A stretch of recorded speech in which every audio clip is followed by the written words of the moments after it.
side laning, split pushing, overextending. You've probably heard all three of these terms before, and they have very similar meanings, but they're not the same thing. The simplest way to put it is that split pushing is side laning with a commitment, and overextending is split pushing when it's gone wrong.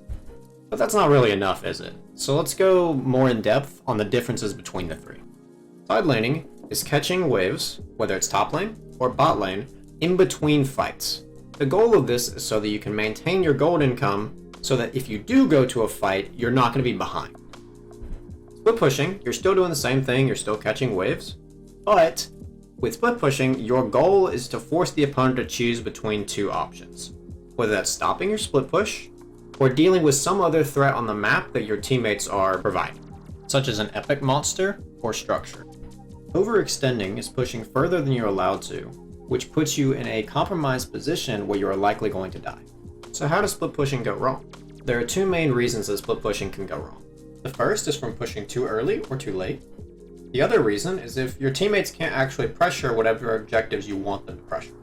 Now that I've gone over the core ways that split pushing can go wrong, hopefully, after we discuss the solutions to those issues, you'll not only be able to remove the errors from your gameplay, but also go away with a better understanding of what makes a split push good or bad. When it comes to pushing too early or too late, the solution is to properly sync the waves. When looking to sync waves, use the same skills that you would use to set up a recall. When you're looking to set up a good recall, the main things you're focused on are where the waves are currently, how long it's going to take you to crash those waves, and then how long do you need to stay in order to get whatever amount of gold you're looking for on your recall. So if you know that information, then you should be able to convert that into how you'd be able to do it in mid-game or late game for objectives. You look at the current timer of whatever objective is going to spawn, and then with that information, you think, how long is it going to take me to cross whatever amount of distance, get the wave under the turret, and then you work accordingly. For example, pretend you're blue side and you're the top laner. Your bot lane has either recalled, died, whatever. It doesn't really matter why they're in base, but they're in base. The green line is representing where the minion waves are currently, and the Drake spawns in about 2 minutes. In order to get the wave to the tier 2 turret of top lane, you don't need 2 minutes of shoving the waves. So this is what I was just talking about, where you could hold the wave here for a little while, and then once it gets closer to time, then you look to crash the wave. The benefits of doing this is that you don't have to walk up as far whenever you're pushing the wave because you're slow pushing, so you're able to stay closer to your turret during that time, or at least not as far into the enemy territory, and then when you shove, you can just be out of there as fast as possible. Along with this better timing, the opponent is going to miss all of the waves unless they go and deal with it, and they don't have time to push it back into you, which goes back to what I was talking about earlier, where if you push the wave too early, then they have time to push it, and then you're in the position where you have to collect the wave, which is obviously not going to be ideal. So let's say, again, we're back in this position. Let's say you froze the wave for too long, or you slow pushed for a little too long, whatever you decided to do that made it to where it didn't crash at the proper time. Then you're having to stay a little bit too long, so that if you do run to the Drake, you're going to be late to the fight, or if you do commit to pushing, even then you're hitting the turret later than you would like to, and so you're going to miss out on that extra bit of advantage. Now instead, let's say we have this position, where the wave is already on their side, but you still have a good bit of time before the Drake spawns. So you may decide, okay, well, what do I want to do now? You have a few different options. You can go take jungle camps, you could hover your teammates if they're looking like they're going to fight, or you could just recall. Many people think that if there's a wave, they must go immediately collect it, but no. As long as it's slow pushing into you, there's no rush. You just wait until it's your time to go push the wave, and then you have the better position. For the solution that I was talking about earlier, when it comes to syncing the waves, depending on how far you need to be in the lane, it may not work if your teammates are dead or if they're in base. So you do need to keep that in mind whenever you're looking to avoid overextending. So let's say you do this properly. You slow push like you're supposed to, you're being as safe as you can on the way to get the crash on the turret, and then you're wanting to play around the Drake.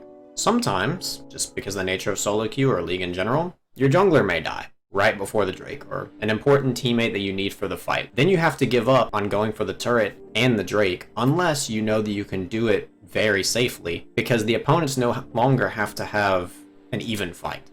Assuming they got the kill relatively cleanly, they can send 2 to whatever lane you're in, and then everyone else to the objective, and they can still win it.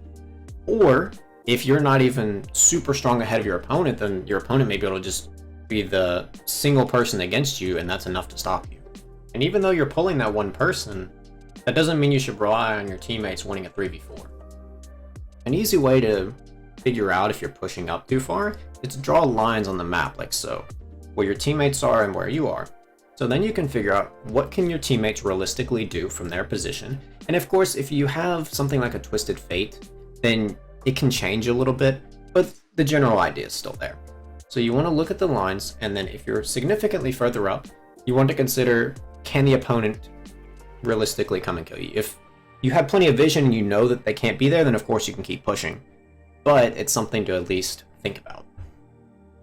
However, if you know that your teammates have their lines at a very similar part of the map, you're likely able to keep pushing, and even if you over push, you're still probably going to get plenty of value on the other side of the map. Sometimes you just have to be willing to concede some parts of the game, understanding that something unfortunate occurred and you can't get an ideal situation, but you have to be patient and then wait for the opponent to give you some kind of opportunity if your teammates or yourself had already made a mistake prior. For the final part of this video, I'm going to go into practice duel, and I'm going to show you kind of what it would look like in a normal situation. It's somewhat awkward to force in practice duel, but hopefully it makes sense. As you can see, there's roughly 2 minutes until the Drake spawns, so I'm just going to speed this up and you can watch how and when I'm deciding to shove the waves, so that hopefully you can understand it a little bit better.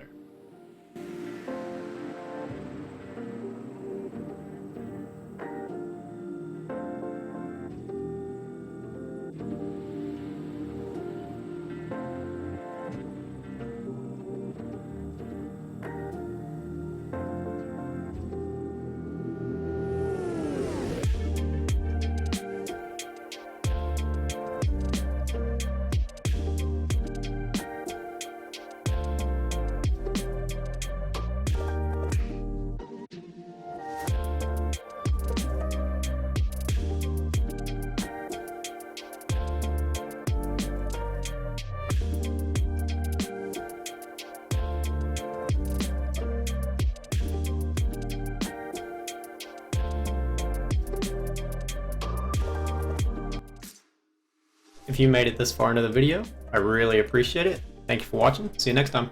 Peace.